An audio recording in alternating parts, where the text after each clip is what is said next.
የፊንቴክ አርቲስቶች ዛሬ ከሰዓት ፍርድ ቤት ቀርበው ክሳቸው ይነበብላቸዋል ተብሎ ይጠበቃል። እነዚህ አርቲስቶች እጃቸው ከተያዘ ቀን ጀምሮ የጊዜ ቀጠሮ እየተጠየቀባቸው ዛሬ ለመጨረሻ ጊዜ የክስ ጭብጥ መስረታችሁ እንድቀርቡ የሚል ፍርድ ቤት ትዕዛዝ ማስተላለፉ ይታወቃል። በዚህ መሰረት የፌዴራል ፖሊስ የምርመራውን ውጤት ትላንትና ለጠቅላይ አቃቢ ሕግ አስተላልፏል። እንግዲህ የፊንቴክ ጉዳይ ምርመራ ከተጀመረበት ጊዜ ጀምሮ አንዱ ሲያዝ፣ አንዱ ሲመዘዝ፣ አንዱ ሲያዝ፣ አንዱ ሲመዘዝ የወንጀል ውቅያኖስ ነው የፈጠረው። የወንጀል ኒውክለስ ነው የፈጠረው። ይህንን ፖሊስ በጥብቅ ዲሲፕሊን ባይመራው ኖሮ ዛሬ የደረሰበት ደረጃ ባልደረሰ ነበር።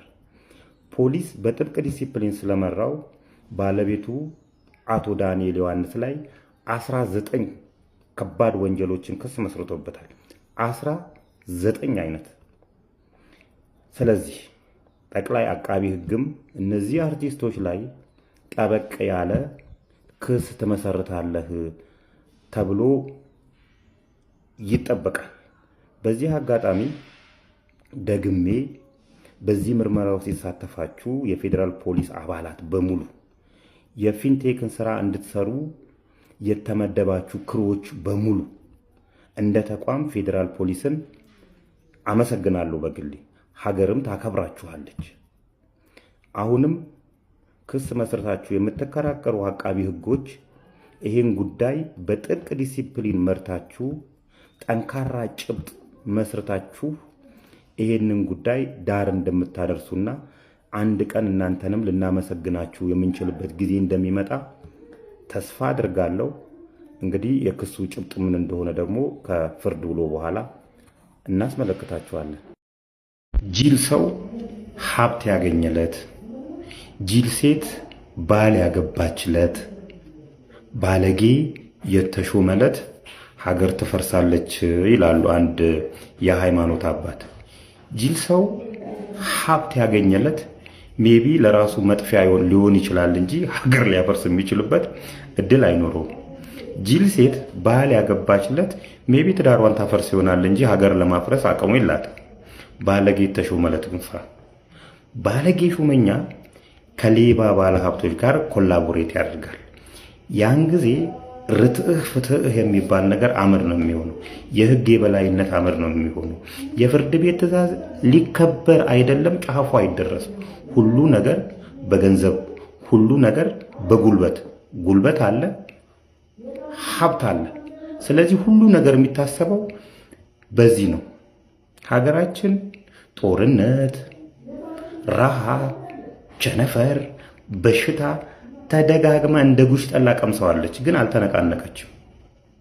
ባለጌ ሹመኛና ሌባ ባለሀብት የተገናኙለት ግን ፍራ። ለዚህ እንደ ጥሩ ምሳሌ የምናየው የባለፈው የደቡብ ኢትዮጵያ ክልል ጋሞ ዞን ቦረዳ ወረዳ ላይ የተከሰተውን የማራ ማይኒንግ ጉዳይ ለዚህ ጥሩ ምሳሌ ሊሆን ይችላል። እንግዲህ ማይኒንግ ማዕድን ለማውጣት 2 ፈቃዶች ያስፈልጋሉ። አንደኛው ማዕድኑን ፍለጋ ነው። ማዕድን በባህሪው የት እንዳለ አይታወቅም። መፈለግ ያስፈልጋል፣ ምልክቶችን እያየ። ይሄ ከፍተኛ ወጪ ነው።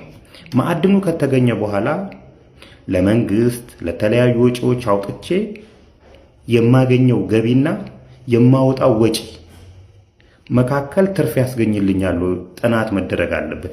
ይሄ ከፍተኛ ወጪ ያስወጣል። ሁለተኛው ማይኒንጉን ማውጣት ነው። ያንን ማውጣት ቀላል ነው። ኦልሬዲ ጥናቱ ስለተገኘ የአዋጭነት ጥናቱ ስለተሰራ ማለት ነው። ማራ ማይኒንግ የከሰል ድንጋይ ለማውጣት በወረዳ ወረዳ ላይ 600 ሄክታር መሬት ፍቃድ ያወጣና እዛ መሬት ላይ የከሰል ድንጋይ መኖሩን ያረጋግጣል። ወደ ማውጣት ፕሮሰሱ ሲገባ ግን ባለጌ ሹመኞች ከሌባ ባለሀብቶች ጋር በመደራጀት 55 ባለሀብቶችን ፈጠሩ። 55 ማይኒንግ ላይ የተመሰረቱ ካምፓኒዎች ኢትዮጵያ ውስጥ መኖራቸውንም እጠራጠራለሁ። እስቲ ንጥራቸው አንዳንዶቹ ኤፍኤ ኮንስትራክሽን የሚባል ከመቼው ከኮንስትራክሽን ካምፓኒ ወደ ማይኒንግ ካምፓኒ እንደተቀየረ ቱሳ ማይኒንግ ኃላፊነቱ የተወሰነ፣ ትሩዌል ማይኒንግ ኃላፊነቱ የተወሰነ የግል ማህበር፣ ምንጮች ኃላፊነቱ የተወሰነ የግል ማህበር፣ ላዜ ማጋሮ ቢግ ደንዴስ የሚባሉ 55 ለዘመዶቻቸው ኦልሬዲ እዛ ጋ እንዳለ ማረማይን አረጋግጧል ማለት ነው።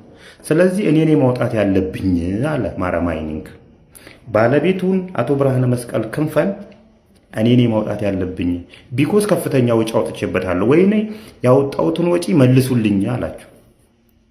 ሲላቸው እምቢ አሉት። ወደ ፍርድ ቤት ሄደ።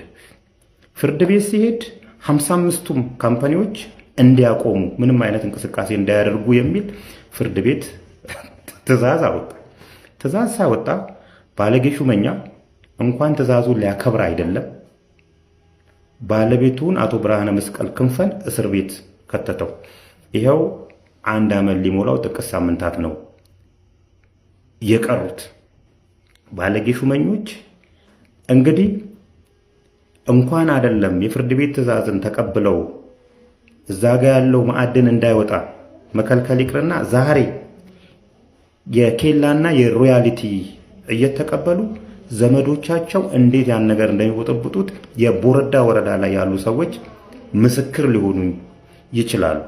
ባለጌ ሹመኞች የደቡብ ኢትዮጵያ ክልልን እንዴት ስሮ መንግስታቸውን በቤተሰብ እንዴት እንደሞሉት ቀጥለን የምናየው ይሆናል። ስለ ባለጌ ሹመኞች አዋድ ሱልጣንንም አረሳ ነው። አዋድ ሱልጣን ምን እንደሆነ ድል ይዘን እንመጣለን። በሚቀጥለው ጠብቁ።